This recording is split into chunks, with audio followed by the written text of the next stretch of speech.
Welcome to the Table Podcast, where we discuss issues of God and culture, brought to you by Dallas Theological Seminary.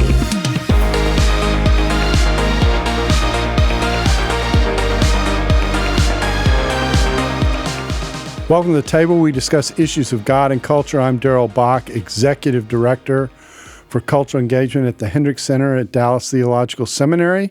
And not only do we discuss issues of God and culture, but we also discuss how theology is relevant to life. And our topic today is the situation in the Middle East, which is nothing short of incredibly complicated.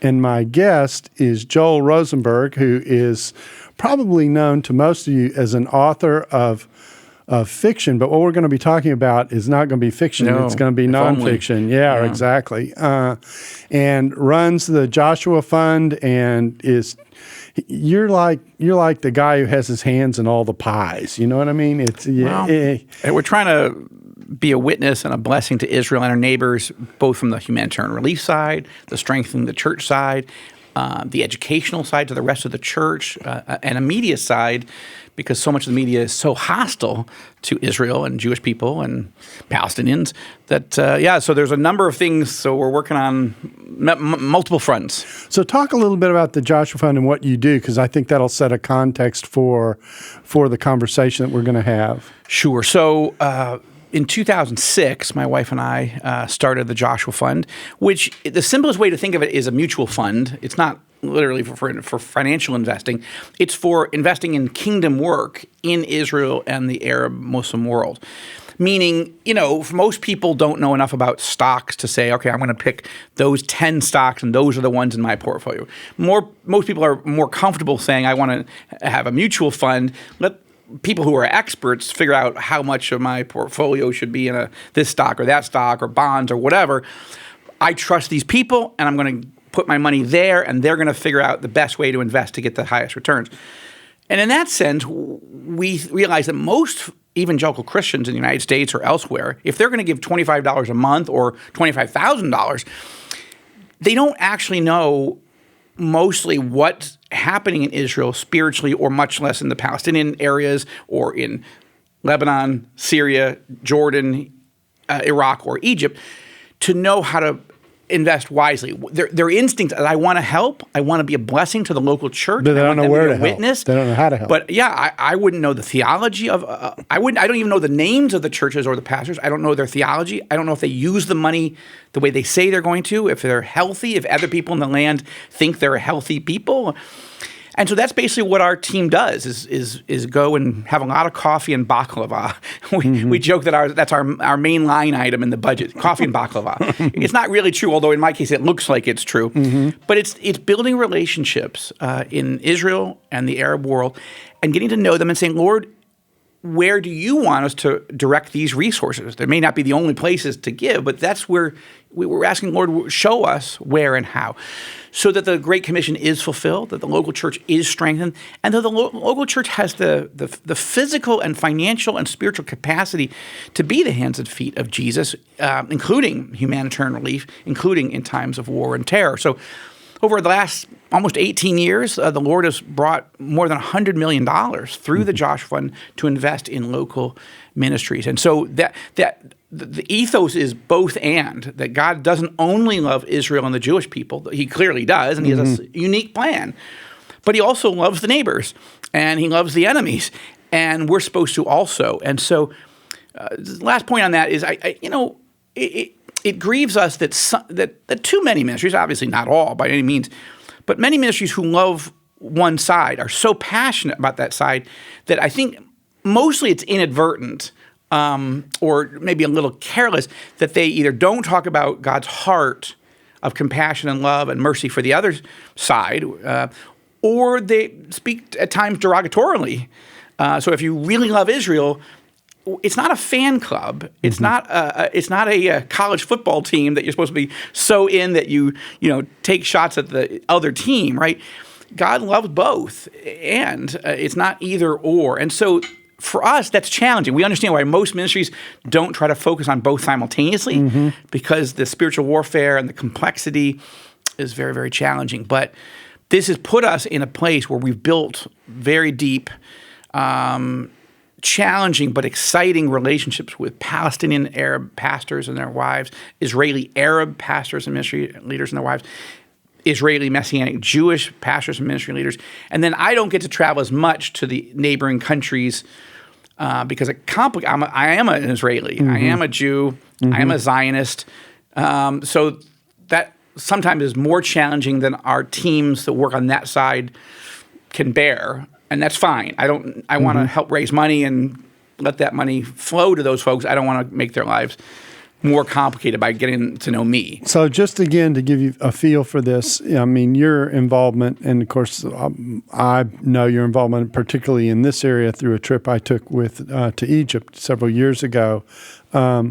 You're actually in contact with leaders from around the region, and the Joshua Fund is aware and contributing to people around the region. So this, even though you're located in Israel, you're actually engaged with people, if I can say it this way, who surround Israel in many ways. Yeah. So financially and practically, in terms of gospel, church growth, pastor training and encouragement, obviously prayer, humanitarian relief, there is a footprint. Israel, Palestinians, and 5 neighboring actual sovereign countries, Lebanon, Syria, Jordan, Iraq, and Egypt. But then in terms of the delegation work, so God has opened up doors for me to not just to focus on pastors and ministry leaders sort of on the ground, but Netanyahu as a prime minister, President El-Sisi as the Egyptian president, King Abdullah of Jordan, Mohammed bin Salman, the crown prince of Saudi Arabia, and others. And at that level, that's where we brought you and other evangelical leaders to go meet with Christian leaders of those other countries, as well as Muslim leaders, as well as senior government officials, in a dialogue to try to advance religious freedom, advance peace, but also try to understand where are these folks coming from, and how can we be true ambassadors for Jesus in every way that an ambassador for Jesus should be, both the gospel side, but also as peacemakers and friends. Yeah. So, for example, when I went to Egypt, it was on the occasion of the dual inauguration of both a Christian Coptic site and a Muslim mosque in the new administrative area of Egypt, right? Which was an incredible experience. It was to be within 10 minutes of each other. Basically, they were dedicated in the 2 different locations. It was an all-day deal, and because it's quite a drive through the sand to get there, right?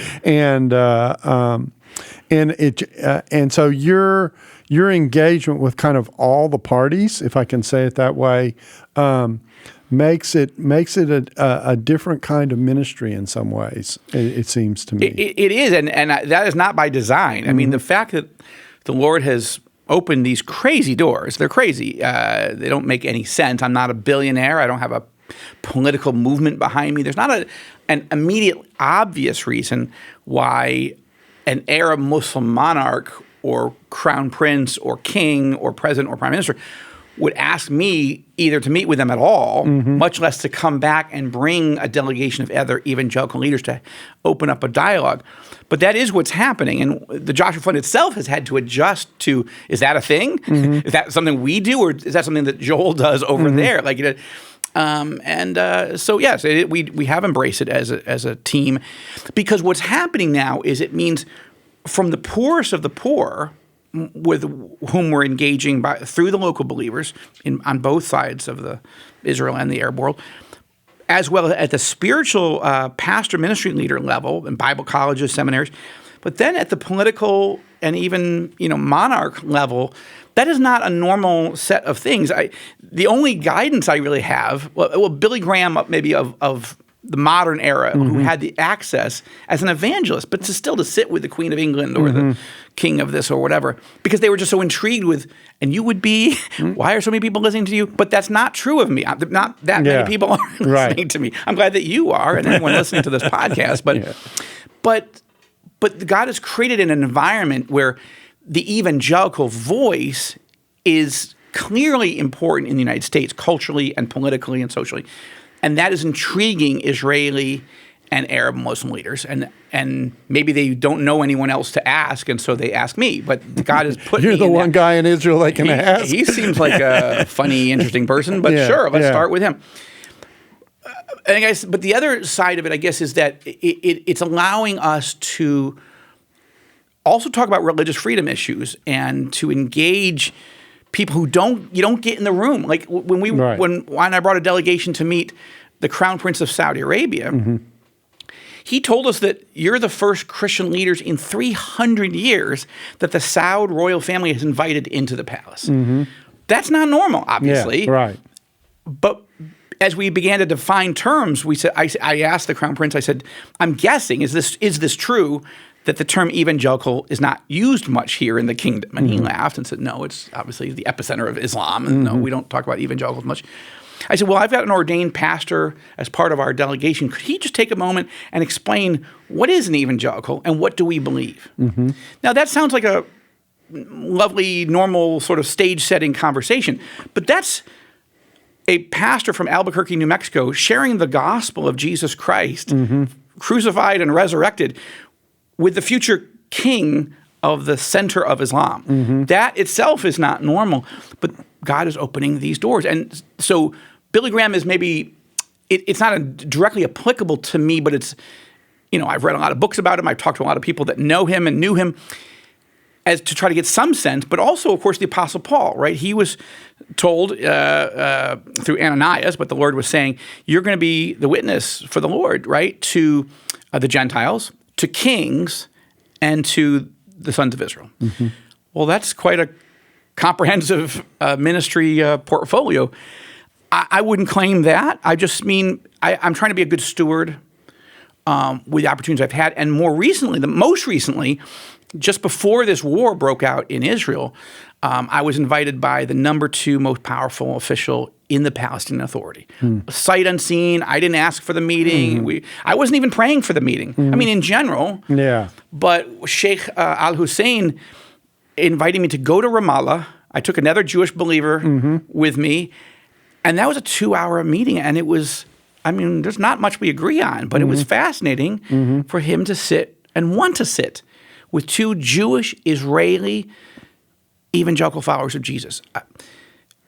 You could ask a lot of questions. Books could be written. Books are being written about what is happening. But I think it's all part of Matthew 24:14, that this good news of the kingdom shall be preached in the whole world to all nations, and then the end shall come. I think God wants everybody to have a friend who loves Jesus and who have somebody in their life who's willing to answer any question they want to talk about, but has a desire to lean in and hopefully talk about the good news of Jesus and how he's changed our lives. So that sets the context for what your ministry is and kind of the background that you have. You've been in Israel now for how long? More than 10 years? We've been citizens for exactly 10 years, actually, in March of 2014. Okay. I've been traveling in and out for 37 years since I was undergraduate, but yeah, and the Joshua Fund started 18 years ago. But living there, dual citizens, on the ground. We're living there how long? Is it that 10 years? 10 We just well? a few months. In August, it'll be 10 years when we actually move there. I see. 2 sons who've served in the Israeli military. Now, the other thing that I've heard, and basically I'm dealing with what I'm hearing, which sometimes I wonder if what I'm hearing is what's really real, but is that October 7th changed the region. Can you help people understand what that means? 1, is it true? And then 2, what that means? Well, I think October 7th has certainly changed Israel forever, but we're still trying to figure out what exactly that means. So we can unpack that. I think it's October 7th has certainly impacted the region. I think it's too early to say if it's changed the region. Let me give you one specific. Israelis who have been long interested in making peace with the Palestinians and have been supportive of various left, center, and even center-right governments to make peace offers to create a 2-state solution. So you're talking about Israeli governments that represent that So Israeli spectrum. Jewish citizens who have supported various types of governments over the 76 years, making 2-state offer solutions. Almost nobody wants to do that anymore. Almost nobody. And the reason is because they're like, you got to be kidding me. In 2005, Israel unilaterally withdrew from the Gaza Strip, very controversial decision, pulled every soldier out, every civilian out, and gave the entire Gaza Strip to the Palestinians of Gaza without a peace treaty. Just listen, it's yours. You've got beachfront property on the Mediterranean. You've got natural gas, trillions of cubic feet. Go build a Palestinian paradise. And that was 2005. In 2006, they held their first democratic elections, and they elected Hamas, a genocidal terrorist organization. And in 2007, Hamas took over, killed every political opponent that they could find, and then began firing rockets and sending suicide bombers. And we've been dealing with this for, the last 17 years. So Israelis who were against that decision by then Prime Minister Ariel Sharon say, see? But the center and left, that was the majority at that time, say, wow, we really thought, how could we make a better offer than that? That's the best we could do. What more do you want from us? We're not occupying. You have all the makings. You have your own freedom, you vote your own elections, but if you're going to vote in a genocidal terrorist organization and then use all your money and time to attack us, then we don't see any way forward. And that's the Israeli. I'm not talking about believers. I'm talking about the mainstream Israeli political spheres. Like, we're done. Yeah.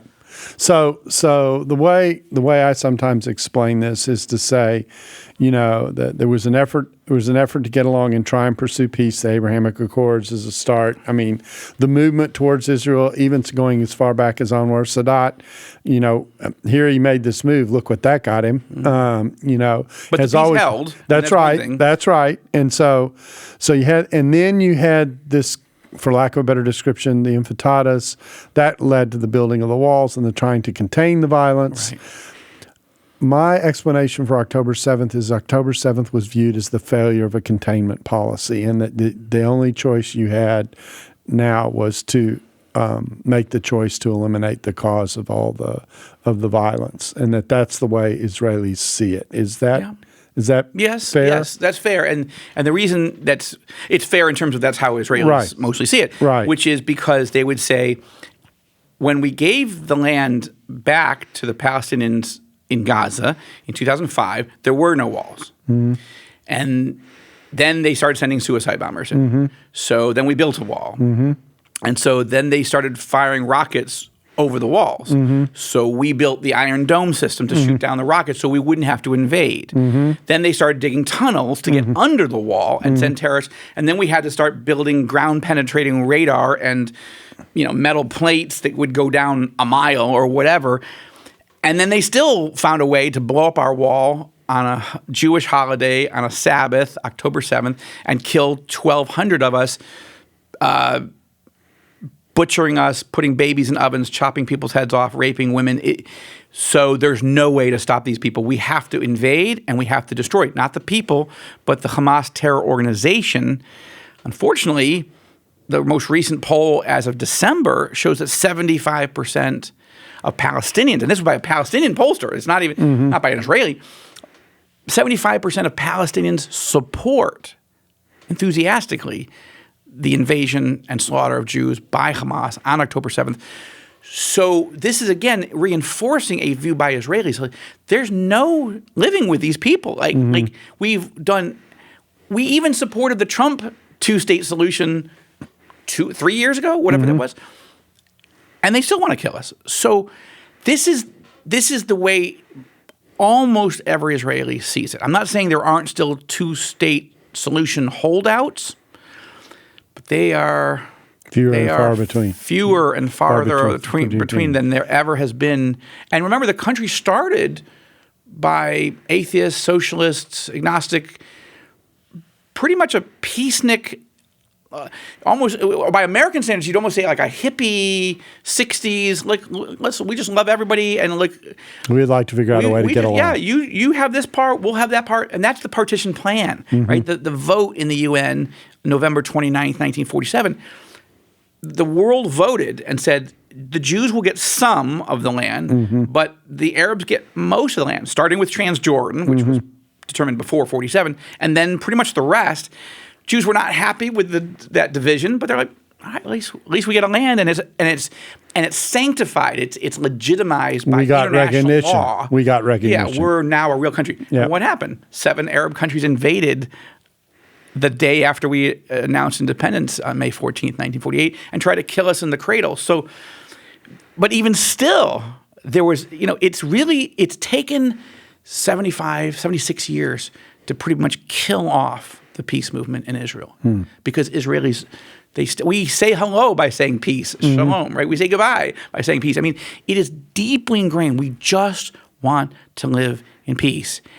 And thus far, there's no evidence that most Israelis see, geopolitically speaking, to have that. And with Palestinians. With Egypt, yes. With Jordan, yes. With Bahrain, yes. With United Arab Emirates, yes. With Morocco, yes. Sudan, I don't know where. That's an open question. Even the Saudis, October 6th, what was everybody talking about? We're about to make peace with the Saudis. And if we make peace with them, the next 50 Muslim countries are coming in. As I'm dealing with what I'm hearing, one of the things that I'm hearing is one of the reasons why October 7th happened was to try and block that from happening. Yeah, the Iranian regime, it's widely believed, was looking for a way to blow up the emerging Saudi-Israeli peace deal. And the only way they thought they could do it was create an environment in which Israel has to invade Gaza and starts killing people, mostly terrorists, but you put civilians in their way, and if Israelis kill them too, then from the Iranian regime perspective and the Hamas leadership perspective, the more Palestinians that die, the better. That's the way they see it, because it'll make the world turn on Israel, and that's exactly what has happened. And so as a follower of Jesus Christ and an Israeli, you think, okay, Lord, where is this going? Like we know that ultimately Jesus is the only answer, but don't you want to give us a few ideas of sub-second coming, pre-second coming? How do we show compassion to Palestinians who have been terribly misgoverned, have lived under a terrorist state in Gaza, and have lived under corruption in the Palestinian Authority in what we would say biblically is Judea and Samaria, but they call it the West Bank, the Palestinian Authority.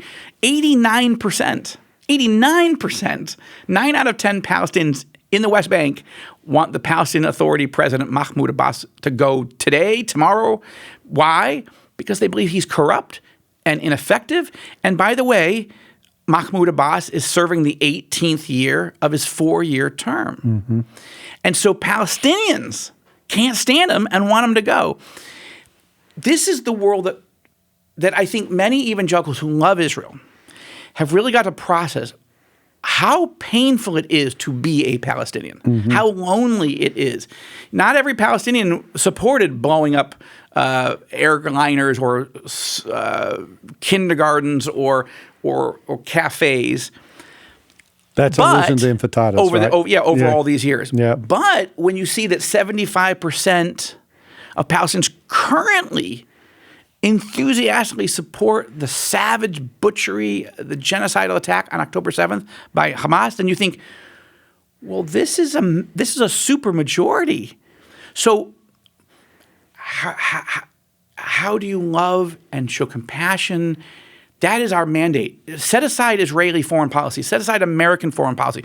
Foreign policy is the wrong term, but what's the foreign policy of the church towards loving and helping? What's the right way to help Palestinians who are truly sheep without shepherds, or the shepherds are evil and are eating the sheep? I mean, that right out of Ezekiel 33, something like that, 34. It's pretty bad. And so you think most Christians who care about this are still stymied. They not everybody. Obviously, some people have very strong opinions. No. The two-state solution is right, and it's right now.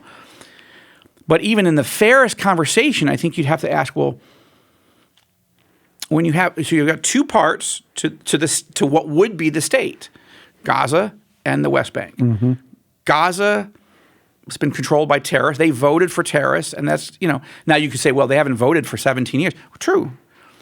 And actually, it's interesting, if you look at that polling that I mentioned from December, only 52% of Gazans support what Hamas did, 52%, where it's 82% in the West Bank, 30 points higher in the West Bank, where it didn't happen, and Israel didn't invade. But if you combine that, you still have 75%. So Gazan Palestinians is still a slight majority, but it's a majority. So you think, well, that's a culture. You can't just build a society and build nice homes and cul-de-sacs and beachfront hotels and an airport and a port and say, well, have an awesome time. You're going to have a great life. Because if the culture says we hate Israel and we're going to do everything we can to destroy you and kill you, it's all going to grow right back. And if you've got the West Bank, which is be the biggest amount of territory and the largest population of Palestinians, if you're talking about 85% of Palestinians, according to the Palestinian most respected pollster, hates Israel so much that they support enthusiastically October 7th, then Israel thinks we cannot let a state be created because they'll do unto us what the people of Gaza just did. They'll continue to do what they've been doing and even worse. And it leaves Christians who really care about loving both, again, in a very difficult situation unless you're willing to throw out all the facts and stick with a dogma that says, well, it just seems fair. Well, it seemed fair in 1947. It just has never worked. And you could say, well, I think it will this time. Maybe, but there has to be a culture change because you're talking about people who are supporting cutting off heads and burning people alive in their homes. No Jew is going to let that happen. So how do you deal with this, which is that, again, I'm dealing with what I hear. And some of it's from this group that I participate in that has a mixture of people and a mixture of perspectives in it. And then the observation goes something like this. To the extent that Israel prosecutes its effort to eliminate Hamas and to do so with a singularity of focus. I'm trying to figure out how to describe this in as neutral a way as possible, which is even hard to do. How does that not build up the animosity of the Palestinians to such a way that your 85% becomes more deeply ingrained as opposed to being softened? Right. Well, the honest answer is I don't know. I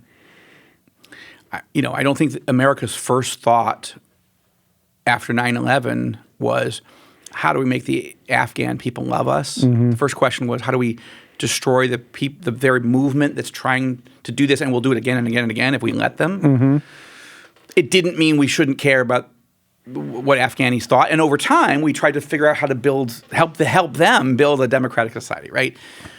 Unfortunately, the democratic society that the United States under President George W. Bush helped try to create in Gaza led to the election of a genocidal terrorist organization. So democracy is not the silver bullet answer. We as Americans think that that's a great thing. But when you're just talking about making a vote and you don't have a civil society under which people can debate vigorously and have open, free conversation and assembly, then the only people that have actually organized in an environment like Gaza were radical Islamists in the mosques. So you give them a chance to vote. Well, they're going to vote, and they're going to have one vote, and that's it. You'll never vote again. So the answer is I don't know, but let me offer a possibility. I think there's two possibilities for Gaza. Let's set aside for a moment the West Bank, just for the moment. But let's just look at Gaza. Sort of everybody's saying, including the President of the United States, Israel needs a post-war plan. Okay. The first question is, what does the culture of Gaza look like? I've been in Gaza since this war started. I can tell you the facts on the ground, apocalyptic devastation as far as the eye can see. I've never seen anything like this. And I've been to Iraq 4 times. I've been to Afghanistan. I'm not saying there weren't places that looked like this, but oh my gosh, it's apocalyptic, Darrell. So the question is about the culture. After Israel defeats Hamas, is the culture, turbocharged, radicalized, see what you've done to us, now you're really going to get it once we get off our feet and get the weapons to come after you again. That really could happen. But there is another possibility. Japan, after the the bomb, two of them, and the victory in World War II. Germany, not after World War I, but after World War II, and the utter devastation. Both societies felt completely defeated. And having come to the conclusion we are defeated, Germans didn't feel that way. They felt cheated, they felt betrayed, they felt a lot of emotions, but defeat was not one of them after World War I. After World War II, we're done. No doubt, yeah.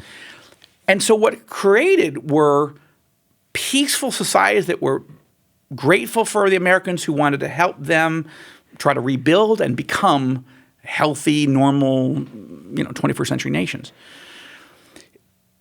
There's a scholar, a Middle East scholar that I like and respect. I know him personally, Daniel Pipes. He's based out of Philadelphia. He runs something called the Israel Victory Project, and his case is until the Palestinians feel defeated and then are ready to build a sort of Japanese, German-esque new life, that this is never going to change. I've been hesitant to embrace that thought because it feels to war against my sense of Christian compassion and like, okay, I don't want to make a person feel utterly vanquished. But I think we have to ask ourselves, compared to what? And Gaza is a different situation. So the same thing spiritually. I'll just add one other point. What does Gaza look like spiritually after this is all over? Has this war, as horrific, messy, brutal, painful as it's been, and it is one of the worst in Israel's modern history, is the back of radical Islamism or of Islam generally broken, and people are like, I'm out. This is what radical Islam brings, devastation and misery. I believe in God, but it can't be that God. And they start scanning the dial, as it were, to and flood the zone of Gaza with 10,000 Arab Christian missionaries and preaching the gospel, teaching the word, planting churches. Could that work? I pray, but I don't know. And I'll tell you why, Darrell, I don't want to go on and on here, but these are very complex. It's hard to give soundbite answers. Yeah, got it. This comes right out of Genesis 12.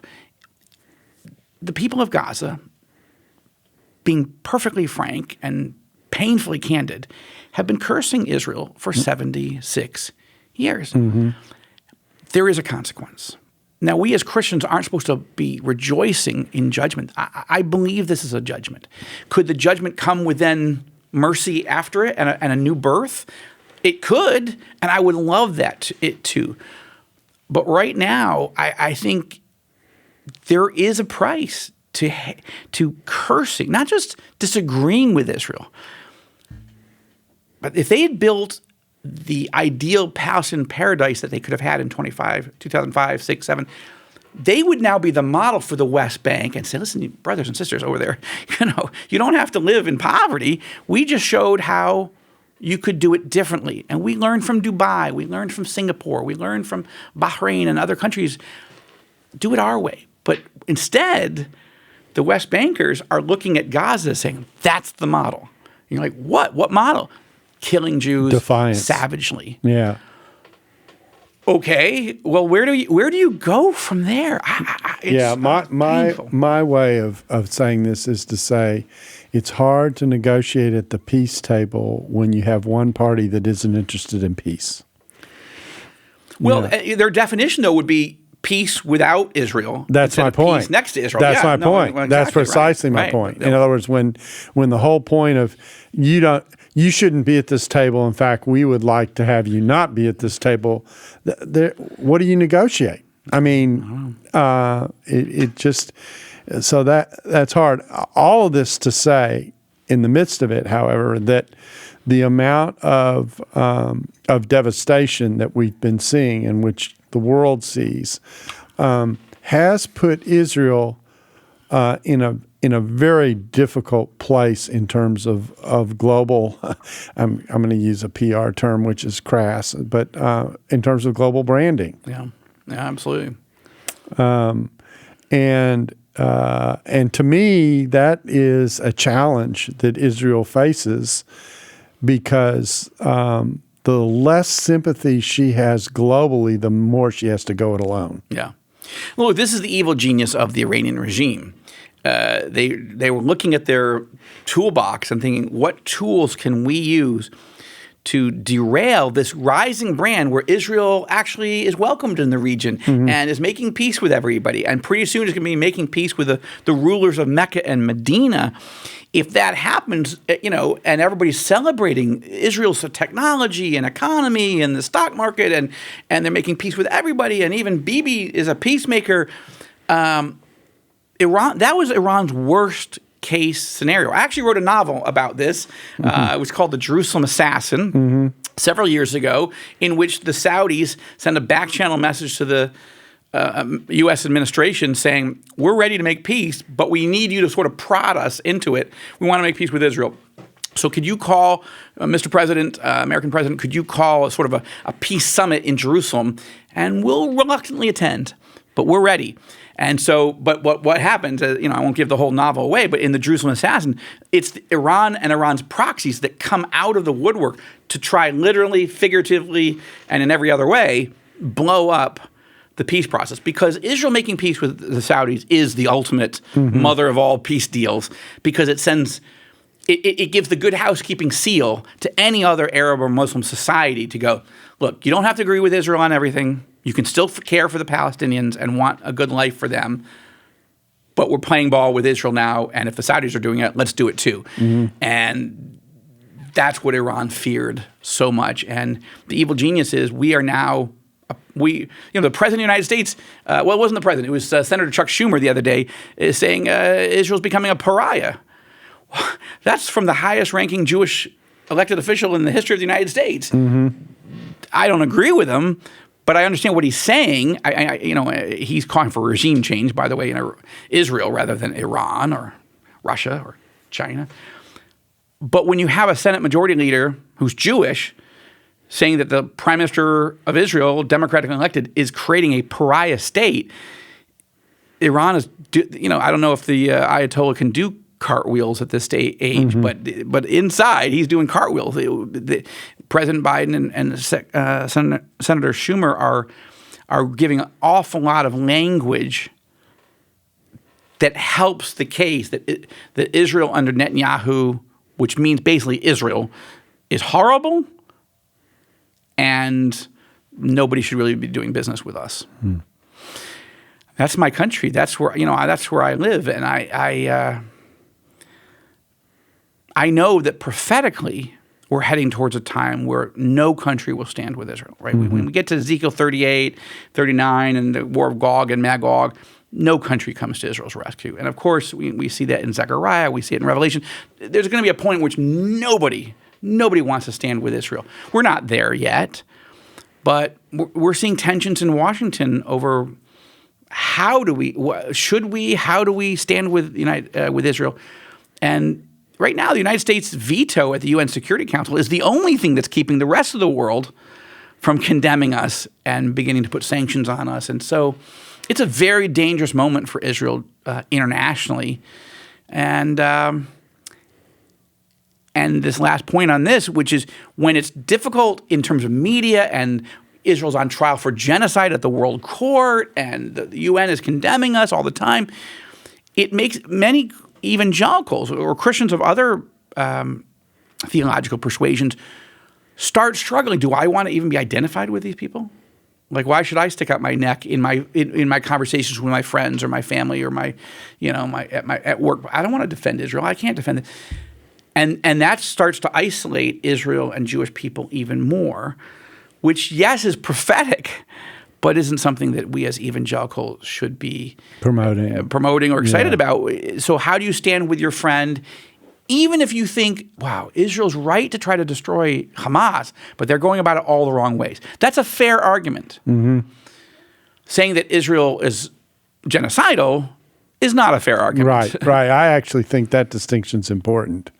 That asking the question, the goal makes sense because you have someone who's trying to eliminate your presence, and it's the goal of a government to protect its people.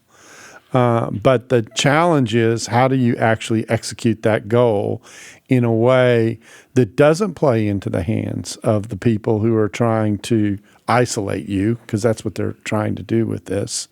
And so some people suggest that part of the pushing that you're getting from the United States is to try and make an effort to persuade Israel that we share your goal, but the way you're executing it is creating problems that you actually don't need to have. Yeah, and look, I think that's a fair argument, but there is a question that is the pushback, which is, how would we do it differently? Yeah. Like it's not clear. I've not heard a single argument from the president, national security advisor, secretary of state, secretary of defense, how Israel would be doing it differently. I think, again, I go back to the evil genius of the Iranian regime is that they realize once you've created the entire Gaza Strip into a military state with 300 miles of terror tunnels underneath where all the weapons are held, and that every single house has weapons, every single mosque, every single school, every single medical clinic, whatever, they all have weapons and they all have terrorists in them. Or maybe not terrorists in every one, but the terrorists can move from one apartment to the other, and there's more weapons to use.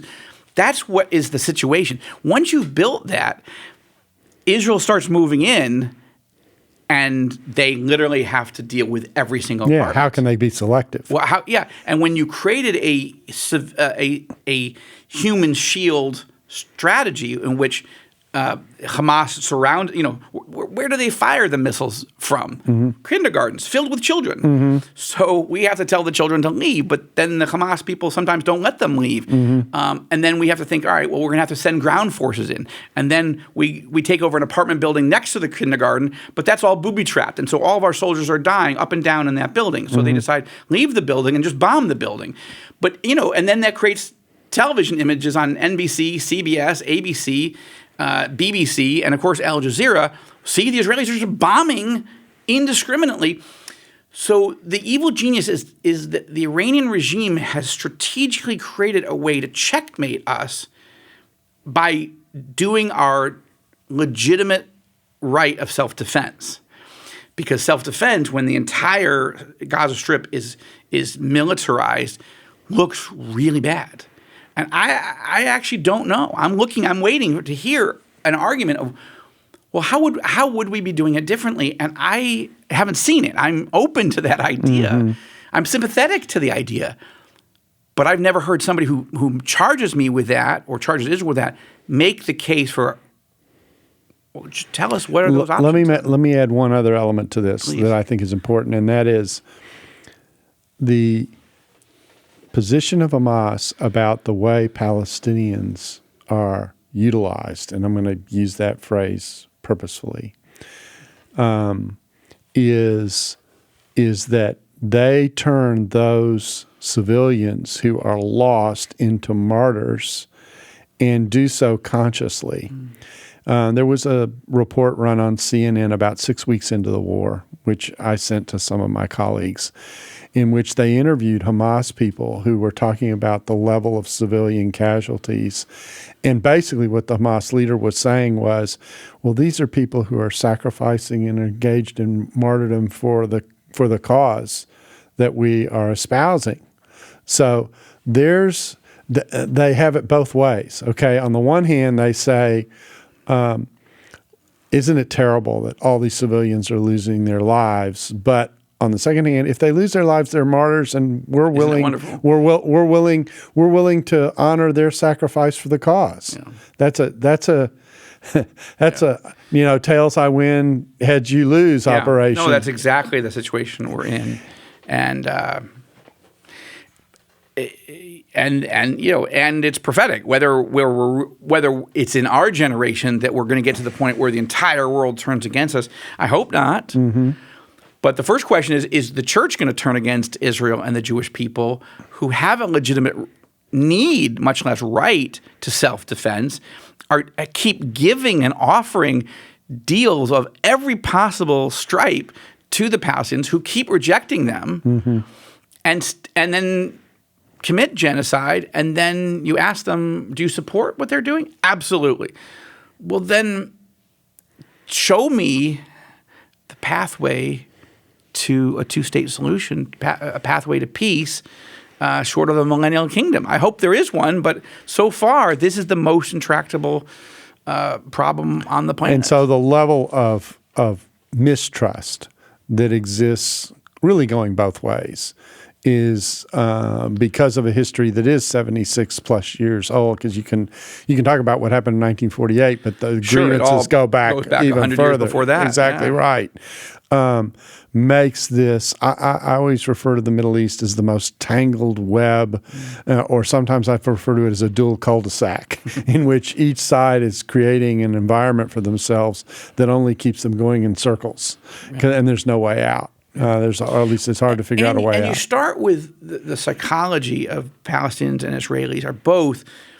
I mean, you could use a lot of different versions. They're abused children, they're battered wives. I mean, pick your analogy, but the Israeli Jewish context comes out of the Holocaust, where you can't even live and go to the symphony and speak German and still not be sent to Auschwitz. Mm-hmm. No matter what you do, how helpful you are in the society, what an industrialist you are, whatever, you are illegal, immoral, illegitimate, and you should be exterminated. But Palestinians feel similarly, right? And they feel like, what did we do? We were living here fairly quietly, and then for hundreds of years. Yeah, okay, the Palestinian people are not indigenous, but I just don't accept my Christian friends who say there's no such thing as a Palestinian. Okay, if you can't even let somebody self-identify with people who lived there for several hundred years, I mean, we're not okay. So maybe they're not the Philistines, right? Yeah, they took the name from the Philistines, and in Arabic you say Philistine, but okay, they're not Philistines. But so what? They're hundreds of years. So they feel like, well, we were living here, and then the Jews started buying up some of the land, but then there was a war, and then we were forced to leave, and then their narrative is real. It has lies in it.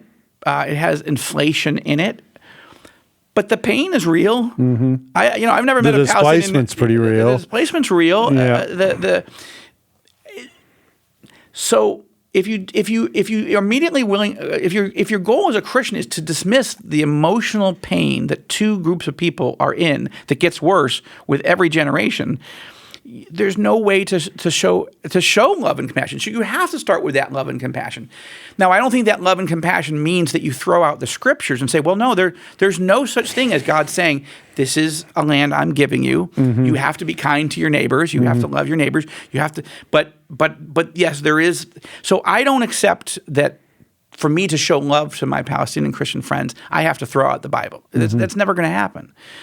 But I also don't believe that that I should become a hyper-Zionist who believes that, dang right, it's our land, and you guys have no place here, and get out.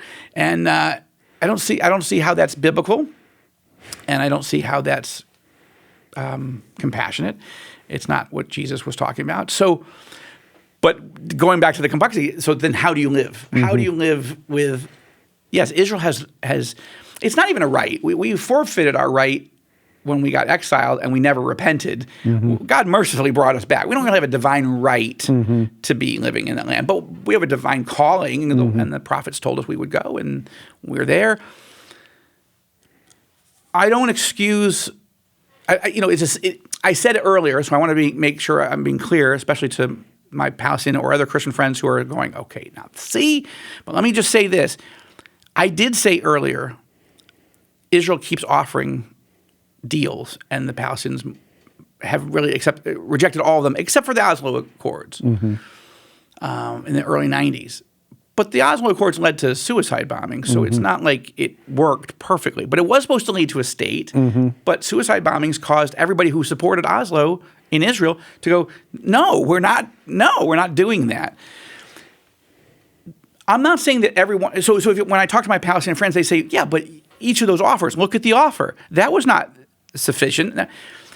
But I think that – so you end up in this sort of – Cul-de-sac. Yeah. This loop of, well, if no offer is sufficient, then what are you actually asking?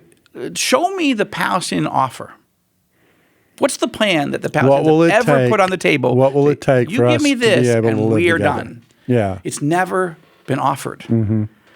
Because at the leader level, I can't speak for every 4 million Palestinians, but at the leader level, there is no deal except Israel leaves. Now, they don't want to say that because that puts them on the defensive internationally. But every time you make an offer or the world creates an offer and Israel says, we're not really fans of that, but we could probably accept something like that. Bill Clinton, 2000, Camp David. It takes Ehud Barak, a left-wing Laborite prime minister, but a general and probably the most revered since King David, and Yasser Arafat, and puts them in Camp David, and they spend how many weeks there. And what's Bill Clinton's view in the end when the deal doesn't happen? Well, I'll tell you, Darrell. I'm going to tell you exactly what happened. He hated Yasser Arafat. In Bill Clinton's memoir, he writes about Arafat calling him when Clinton was leaving office, and you're such a great president. We're so grateful. He goes, "Are you kidding?" And Clinton reamed out Yasser Arafat, and Arafat's like, "Whoa, what did I do? I put you in a room and Ehud Barak offered you 93% of the West Bank and all of Gaza and half of the old city of Jerusalem. And you said, no, you made me look like a laughingstock. You're never going to get more than that. What is wrong with you?" That's from the most progressive Democrat offering the brokerage of a deal that Israel was ready to sign. I wouldn't have supported that deal, but I wasn't in charge, and most Israelis would have. And Arafat said no, and he came back to Israel, or Ramallah, and he set into motion the Second Intifada, and thousands of Israelis dead from suicide bombings. So Israel was like, you got to be kidding me. What would it – you never have a plan that you can say yes to, and when we offer you the most generous plan there is, you set into motion suicide bombings. What do you want from us? That's the way Israelis feel, and I understand that feeling. Yeah, I say when I go to the Middle East and I listen to the stories, and I ended up, this is before October 7th, on both sides of the wall when I would go. I say I hear the same stories. The only difference is different people are wearing the black and white hats. Yeah. And they're basically the same stories. They're the claims of the same injustices, that kind of thing. Each side charging the other. And the level of, as I said before, the level of distrust is so great that finding some way to have a conversation that is positive has become terribly difficult. And when it devolves to the level that we're at now, it's very, very difficult. I mostly don't talk about any of this when I'm with my Palestinian Christian friends. Yeah. The Joshua Fund hosts an annual, the annual Bible retreat for all the Palestinian pastors and their wives and some of the younger ministry leaders and up-and-coming leaders. And about 90 to 95% of all the Palestinian evangelical ministry leaders that there are attend this annual conference. And we don't talk about politics at all. We bring a visiting group of pastors. I'm a teacher. We teach through books of the Bible. We have worship. We have praise. We have prayer and fellowship. And it is verboten. It is completely forbidden by the Palestinian evangelical leadership that hosts. They're the ones organizing it and inviting us to do it. We are not talking about the conflict, not because it's not important, but it's fruitless. None of us have any influence to solve it. It just creates division and hurt.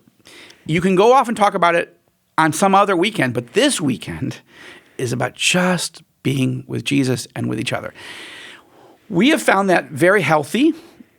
You could say, well, isn't that avoidance? Maybe it's priorities.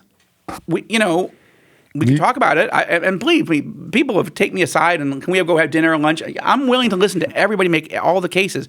I said, I can't solve this, but I can help you as a Palestinian Christian grow in your faith and be refreshed and feel connected to you. Come in our conferences and make your case. We're not here we have no plan that we're trying to impose on how this should be done. And we're not asking you to become dispensationalists. We're not asking you to become Zionists. We're asking you to be a Palestinian Christian who loves Jesus, who comes to Europe or the United States or whatever. Just share your heart and show the people. How can we pray for you? How can we love you? Again, it doesn't solve the problem, but I do think that's the primary way forward is not to engage directly head-to-head the problem all the time, because I've never found a way out of that cul-de-sac. You can't get there without building relational trust. Yeah. It's that simple. Yeah. And everything that's happening challenges that ability to build that trust. And there's a history behind it that's built up walls. Yeah. And so it's a problem. So I want to thank you for coming in and sharing with us and talking about this. I really wanted our audience to understand, each individual listener, every you out there, to understand how complex this is. And there's a lot of history behind it. There are layers to it. Everywhere you turn, there's a story and a counter story, and it really is a challenge. But we're grateful for the attempt through the Joshua Fund and efforts like it to try and say to everyone there is a way in which the uniqueness of what Jesus Christ offers is the only way out of the cul-de-sac. Yeah. Amen. And so our hope is this has been helpful for you to hear. And we thank you for being a part of the table. We hope you'll join us again soon. If you want to see other episodes of the table, it's voice.dts.edu/table podcast, and that will get you to the almost 600 separate shows that we've done a little over the last decade. So we hope you'll join us again soon, and we thank you for being with us. Thanks for listening to the Table Podcast. Dallas Theological Seminary. Teach truth, love well.